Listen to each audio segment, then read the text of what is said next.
How's it going, Kansas State fans? This is Kolby, and I wanted to give my first ever post-game report on my thoughts of the Kansas State football game that occurred this weekend. Last weekend was South Dakota. This weekend was Missouri. Kansas State pounded the Tigers 40-12. Missouri is a former Big 8 and Big 12 opponent, and they shipped off to the SEC in 2011. So since 2011, Kansas State is 2-0 against Missouri. But yeah, I thought it was a great game for the Wildcats. First of all, there's a lot of adverse conditions in the weather. The passing game wasn't, again, what I think fans wanted it to be, but I think there's a reason for that with the rain.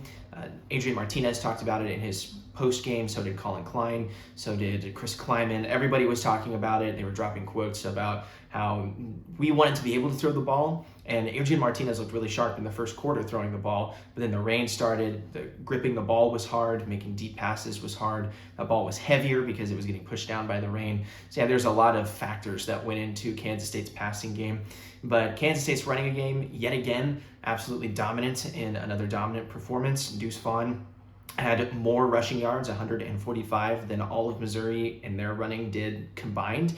They were held for under 100 total yards. They were like 95, 92 total yards, something like that off the top of my head. They were held under 100 yards on rushing. Deuce Vaughn by himself almost had double the amount of rushing that they did with 45 rushing yards. So I thought that was a really great thing for the Wildcats to have as a stat line against SEC opponents and against Missouri, of all people. But yeah, I just thought that the offense looked pretty darn good. There were some spots when we would get an interception, we'd stall, get an interception, we'd stall. And yeah, that was kind of problematic, but also, again, I think it was just trying to run the ball, kind of run some of the clock. But then also, like we talked about just a second ago, like the passing wasn't what we wanted it to be, but I think that was more due to the weather. Because again, Martinez looked really sharp in the first quarter, throwing the ball all over the field. They came out passing, which is, I think, what Missouri's defense wanted them to do, but they weren't prepared for Kansas State to pass the way they did. I thought Colin Klein did a great job at just showing that he has a completely different playbook, and that the stuff that Kansas State has been known for in the past is something that they are going to continue to do, but then there's also all these multiple looks that we were getting that I thought was really great from the offense.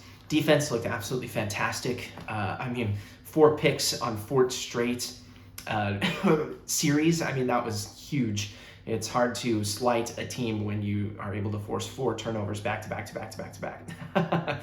So I thought that was a really great stand for the defense. And then also to hold opponents to just 12 total points over 2 games and then score over 70 points combined on all of those opponents. That's really great. That's really great stuff. 74 points total for the Wildcats to their 12 so far in the season.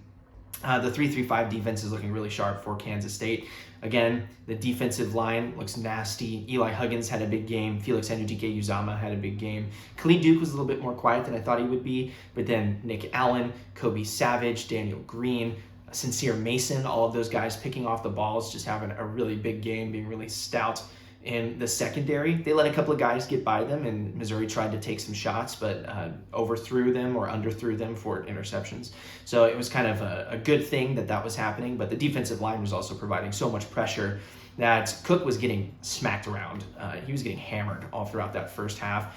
And then into the second half, they had to put in their backup because he had gotten the wind knocked out of him. And Eli Drinkwitz in his report afterwards said, we just wanted to try and get somebody else in there. Cook is our quarterback, but we wanted to try and get something else in there and kickstart it for us, but that didn't really work for them. And they ended up losing it 40-12. Special teams on one side, fantastic. Phillip Brooks, what a statement in the game. I think it was the straw that broke the camel's back for Missouri and their defense is that the offense of Missouri comes out of the lightning delay after 57 minutes of not being on the field. Kansas State's defense comes out, immediate stop, they punt it, Phillip Brooks evades one man, and he's gone, takes it to the house. It's his 4th punt return, which makes him 2nd in all-time Kansas State punt returners, which is kind of remarkable because Kansas State has a lot of guys that have been returning punts for a long time. Special teams on that side of the ball. I think it looked great. You had the punt block last week against South Dakota, and then you had the return this week against Missouri. I don't think you could ask for more. Chris Tennant, again, I want to cut the kid some slack because I think there are some really adverse conditions he was being asked to kick in.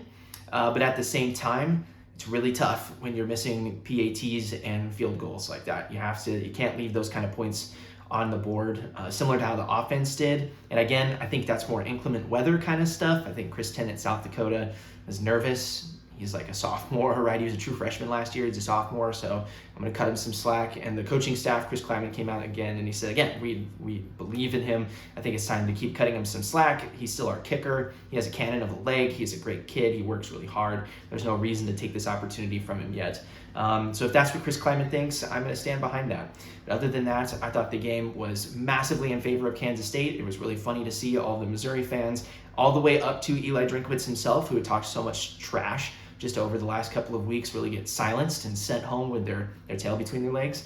And I think that Kansas State, the line came out earlier this afternoon, are 20.5-point favorites against Tulane. And Tulane beat their opponent yesterday 52-0, so you don't want to count those guys out. They were also 2-10 last season, so you also want to keep that in your mind, but you don't want to take any opponent for granted. I don't think Kansas State is taking any opponent for granted, but yeah, I'm really looking forward to seeing how the Wildcats show up against Tulane. If you want to hear me call that game, I'm actually going to be doing play-by-play for Wildcat 91.9 KSTB Manhattan. You can hear that on our website, wildcat919.com, or if you're in the Manhattan, Junction City, Wamego area, you can just go to 91.9 FM, and you can listen to me there. Kickoff is at 2. We'll have our pregame show at 1:30 p.m., and then I'll be taking it right off with my color analyst, Anthony Georges, who's the sports director for the radio station.